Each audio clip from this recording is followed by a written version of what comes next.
He roared with anger and charged towards Hongo. You came back. You're too late, idiot. Hongo lifted Akane bodily from her feet and threw her struggling into the incinerator. Weak games. Yeah, all the weak games. Before Seven or the boy in the uniform could react, Hongo leapt through the door after her. They saw him land inside. What the fuck? And then the door slammed shut with the finality of this great steel guillotine. The three of them ran to the door. They pulled and strained, trying desperately to get it open.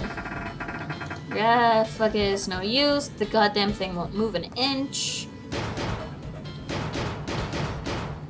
The boy in the uniform cried out and began to slam his fists against the door.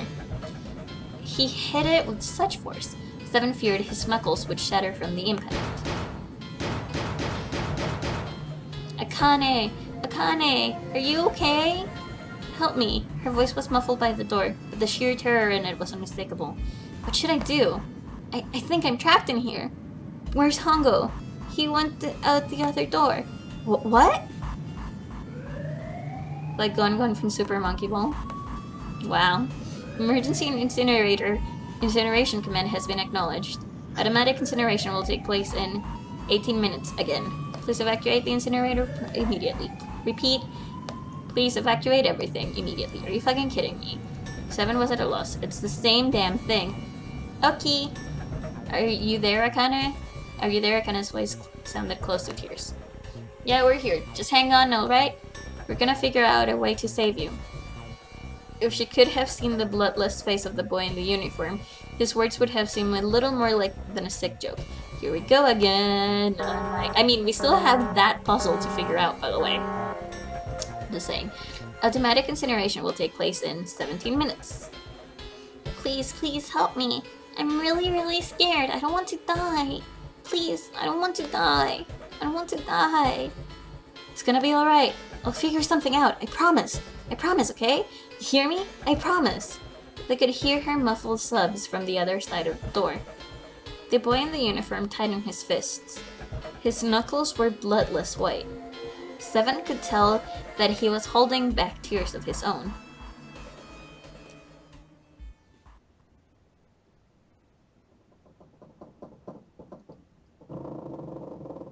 It was silent. All they could hear was the creaking of the boat as it shifted in the water. They waited and waited, but Seven didn't continue. What happened then? Junpei couldn't wait any longer. He had to know. Seven looked at the floor. Come on, man. Put yourself in my shoes. It doesn't end good. You think I wanna remember that? Then, yeah. Shit, if I'd known it was gonna be like this. I almost wish I hadn't remembered. Seven shook his head. But there was something Junpei had to know. Hey, are you sure? Huh? Look, I don't want to ask this either. But there's something I don't get. So if you could just tell me, did that girl kinda really... Seven stared straight ahead at nothing. Yeah, I'm sure. There wasn't anything we could do. After a while, the countdown ended. And we heard something burning. Even after fire stopped, they couldn't move. Seven and the boy in the jacket simply stood there where they were, frozen. The boy in the uniform collapsed, falling to the floor in a jumble of limbs like a puppet whose strings had been cut. A few more minutes passed. The door opened.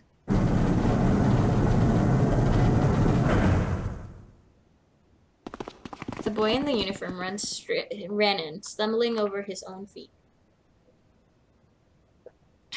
The rest followed, too numb to speak. The air in the incinerator was hot. Every breath made Seven's lungs feel like they were on fire. The air shimmered with heat. And in the middle of the room, beneath the waves of heat, there it lay.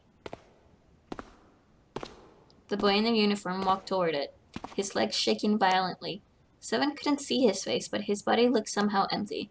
Finally, he reached it. The boy collapsed to his knees, his legs no longer able to support him.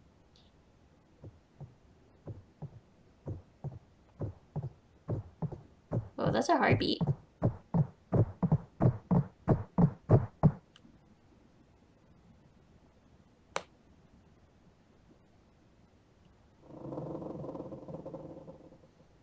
Junpei felt a cold lump form in the pit of his stomach.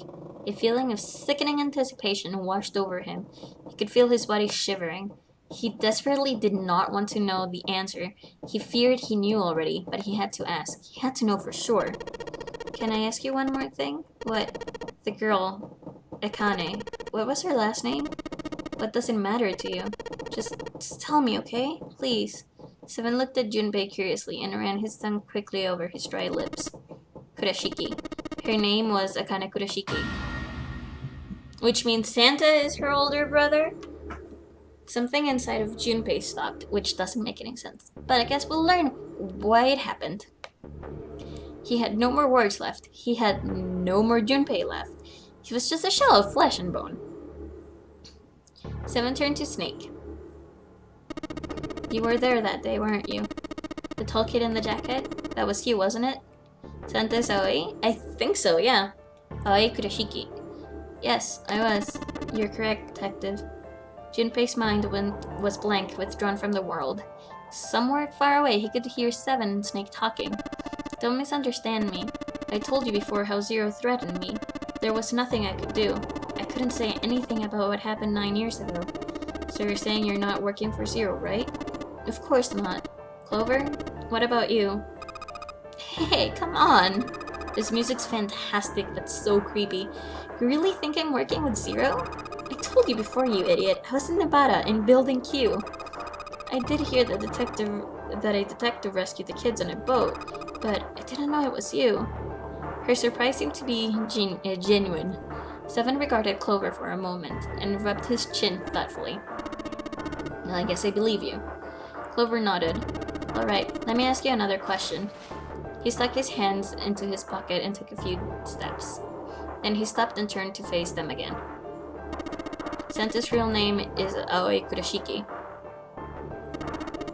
He's Akane's brother. You know that?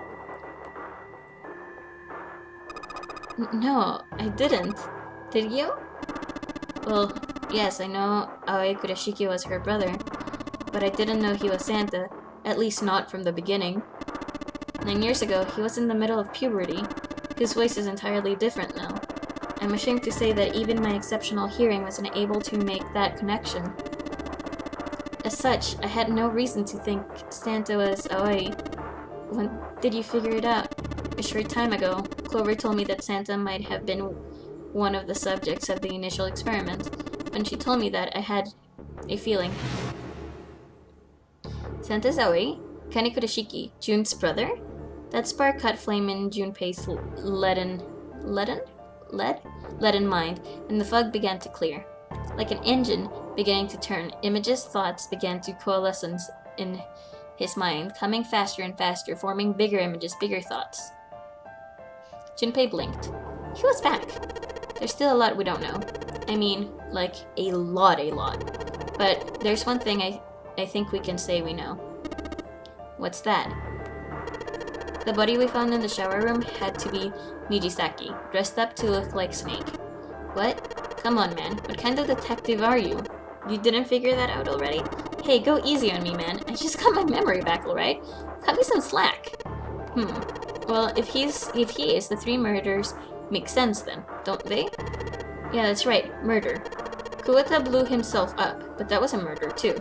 So why did these murders take place? If Junpei is correct, the body in the shower room was Nijisaki, which means all of the people who were murdered were involved with the creation of the Nonary project. Kuwata, the person who conducted the actual experiments. Nijisaki, Hongo's assistant. Musashido, the man who financed the project. You mean this was all just revenge? Santa is Zero. He's getting revenge for the death of his sister? No, I don't think Santa actually murdered anyone. In fact, Junpei didn't think, he knew. He couldn't explain why or how, but he had no doubt that Santa had killed no one.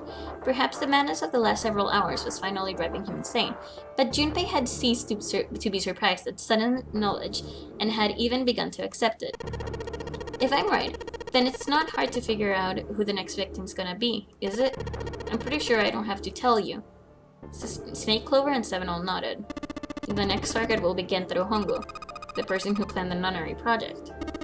In other words, Ace. There was a moment of silence. Holy shit. And then the room shook. From far away, they heard the sudden rush of water. Whoa, what the hell's going on here? It must be 6 a.m. Our time's up. Shit. Come on. We need to get out of here. How? The drawer that had held the picture was in the drawer that had held the picture. There was a card key. I can't read. In the drawer that had held the picture, there was a card key. Sorry, it took too long. Junpei grabbed it, and betting the sucker opens the exit.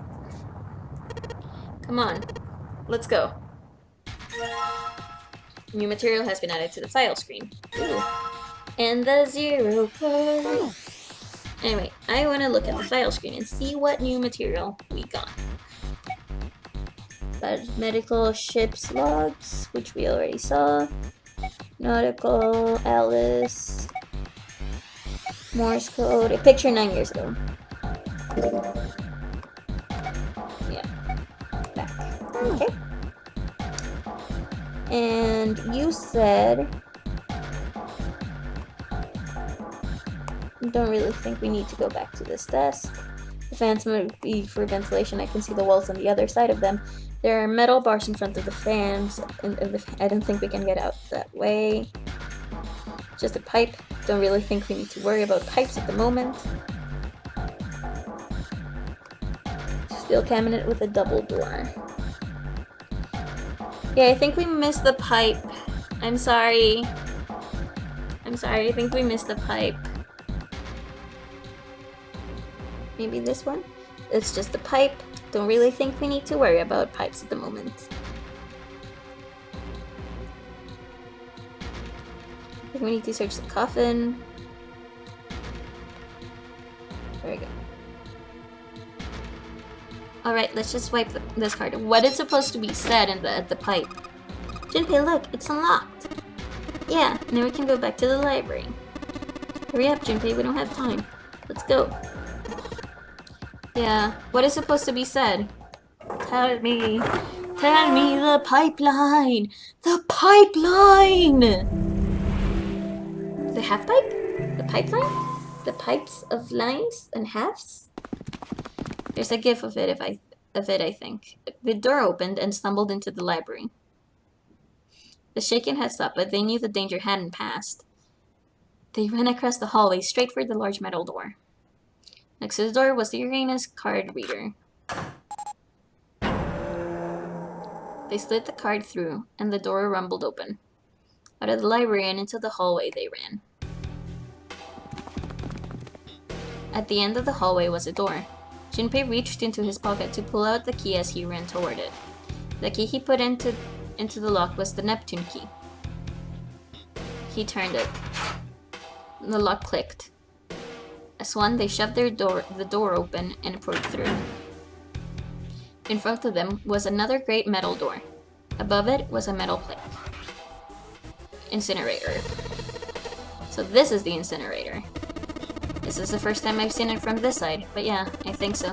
Then there ought to be a lever near the door. Yeah, right here. Junpei ran up to it. Pull that and the door should open. Got it. As he spoke, he pulled the lever. And the door opens.